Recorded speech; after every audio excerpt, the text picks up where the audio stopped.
Hello friends, मैं हूं कमल चंदेल और प्रॉपर्टी दुनिया के आज के इस एपिसोड में आपका एक बार फिर से स्वागत है। और आज हम बात करेंगे ग्रेटर नोएडा के सबसे डेवलप्ड सेक्टर के बारे में, जहां पर बहुत से लोग प्लॉट्स और घर तलाशते हैं। तो क्या आप भी उन्हीं लोगों में से एक हैं जो परी चौक के आसपास एक ऐसे सेक्टर की तलाश में हैं जहां पर सभी बेसिक एमिनिटीज तो मिले ही, साथ ही साथ वहां से दिल्ली भी आना जाना आसान। तो चलिए आज हम एक ऐसे ही सेक्टर के बारे में बात करेंगे जिसका नाम है अल्फा 1 और जिसकी दूरी परी चौक से मात्र 1.5 किलोमीटर है। तो बिना किसी रुकावट के बढ़ते हैं इस वीडियो में और जानते हैं कि क्या अल्फा 1 सही में आपके लिए एक बेहतर विकल्प हो सकता है या नहीं।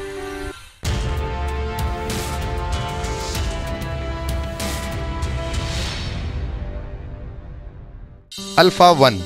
ग्रेटर नोएडा का सबसे डेवलप्ड सेक्टर, जिसके फ्रंट पर कमर्शियल बेल्ट, बैक साइड में ग्रीन बेल्ट और बाकी दोनों तरफ ग्रुप हाउसिंग सोसाइटीज मिलेंगी, जिसके कारण ये सेक्टर ग्रेटर नोएडा का सबसे पॉपुलेटेड सेक्टर है। अल्फा 1 सेक्टर की लोकेशन की अगर बात करें तो डीएनडी फ्लाईओवर से इसकी दूरी लगभग 27 किलोमीटर है और गाजियाबाद के इंदिरापुरम से इसकी दूरी लगभग 35 किलोमीटर है।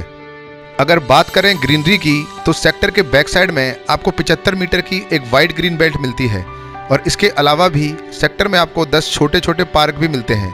मगर ये पार्क नए सेक्टर्स के मुकाबले साइज में काफ़ी छोटे हैं, क्योंकि ग्रेटर नोएडा के नए सेक्टर्स में आपको ग्रीन बेल्ट के साथ साथ बड़े बड़े पार्क भी मिलते हैं। मगर अल्फा 1 सेक्टर पुराना होने के कारण यहाँ पर लगाए गए पुराने पेड़ भी आपको काफ़ी हरियाली देते हैं, जिससे इस सेक्टर में आपको ग्रीनरी का एक सुखद एहसास तो होगा। रहने की सभी बेसिक एमिनिटीज़ के लिए आपको यहाँ सेक्टर के अंदर ही 2 कॉमर्शियल मार्केट भी मिलेंगे, जहाँ से आप बेसिक नीड की सभी चीज़ें ले सकते हैं। इसके अलावा अल्फा 1 सेक्टर के फ्रंट पर ही आपको 80 मीटर की एक वाइड कॉमर्शियल बेल्ट मिलती है, जो ग्रेटर नोएडा की सबसे बड़ी मार्केट है, जहां पर पूरे ग्रेटर नोएडा से लोग शॉपिंग करने आते हैं।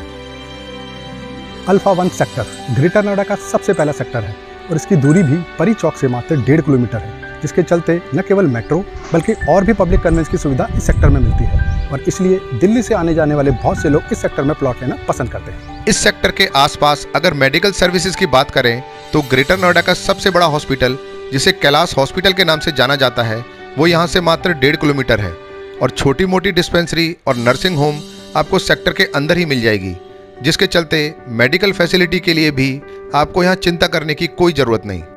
अब क्योंकि ये सेक्टर नॉलेज पार्क से बिल्कुल सटा हुआ है, इसलिए यहाँ स्कूल और एजुकेशन की भी चिंता करने की कोई ज़रूरत नहीं और इसलिए आपको यहाँ प्ले स्कूल और हायर सेकेंडरी स्कूल भी सेक्टर के अंदर ही मिल जाएंगे और हायर स्टडीज़ करने वाले तो बहुत से स्टूडेंट्स इसी सेक्टर में रहते हैं। ग्रेटर नोएडा का ये सेक्टर सबसे पुरानी सेक्टर में से एक है और यहाँ पर जो प्लॉट के साइज़ मिलते हैं वो दिल्ली वालों को काफ़ी सूट करते हैं और इसलिए दिल्ली से बहुत से लोग केवल इसी सेक्टर में प्लॉट लेने में रुचि दिखाते हैं। इस सेक्टर में 5 ब्लॉक हैं, ए, बी, सी, डी और ई, और इन सभी ब्लॉक में आपको अलग अलग साइज़ के प्लॉट्स मिलेंगे, जिनमें टोटल नंबर ऑफ प्लॉट्स की अगर बात करें तो आपको यहाँ 1376 रेजिडेंशियल प्लॉट्स मिलेंगे और प्लॉट के साइज़ की अगर बात करें तो आपको यहाँ 60 metre, 100 metre, 150 metre, 200 metre, 275 metre और 350 मीटर के प्लॉट के साइज मिलते हैं, जिनमें 60 मीटर के प्लॉट की संख्या 433 है,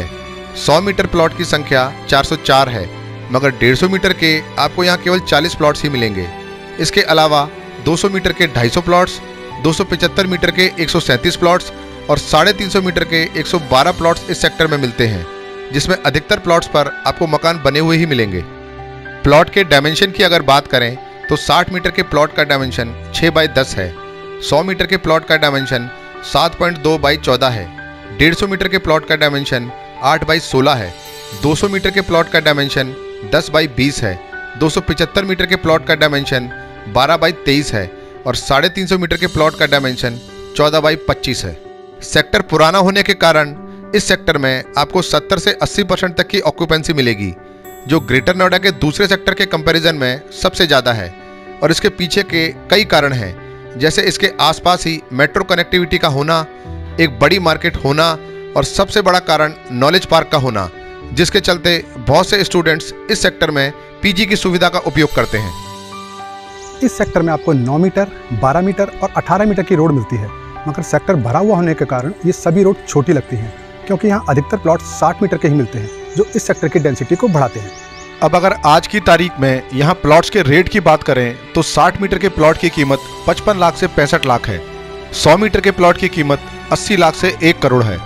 150 मीटर के प्लॉट की कीमत 1 करोड़ से 1 करोड़ 40 लाख है। 200 मीटर के प्लॉट की कीमत 1.25 करोड़ से 1.25 करोड़ है।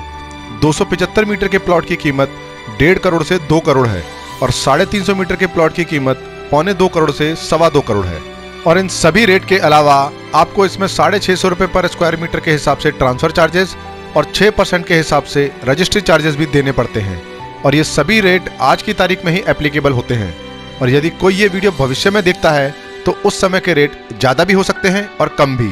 क्योंकि बहुत से लोग पुरानी वीडियोस देखकर रेट डिफरेंस को लेकर भी कंप्लेंट करते हैं। अब अगर सारी जानकारी लेने के बाद आप ये सोच रहे हैं कि क्या आपको इस सेक्टर में प्लॉट या मकान लेना चाहिए या नहीं, तो आपकी जानकारी के लिए बता दूं कि यदि आप इस सेक्टर में सेल्फ यूज़ के लिए प्लॉट लेना चाहते हैं तो आपको यहाँ ग्रेटर नोएडा के नए सेक्टर के मुकाबले वो पॉश फील नहीं आएगी, क्योंकि यहाँ 60 मीटर और 100 मीटर के छोटे साइज़ के प्लॉट्स भी मिलते हैं, जिसके कारण ये पूरा सेक्टर एक हाई डेंसिटी जोन में आता है। और ये छोटे प्लॉट्स 200 मीटर और 350 मीटर के प्लॉट्स के साथ में ही पड़ते हैं, जिससे यहाँ की जेंट्री भी आपस में मैच नहीं करती। और यदि आप इसमें इन्वेस्टमेंट के लिहाज से भी प्लॉट लेते हैं तो भी ये सेक्टर ग्रेटर नोएडा के दूसरे सेक्टर के मुकाबले ज़्यादा महंगा है और ओवर प्राइस्ड भी।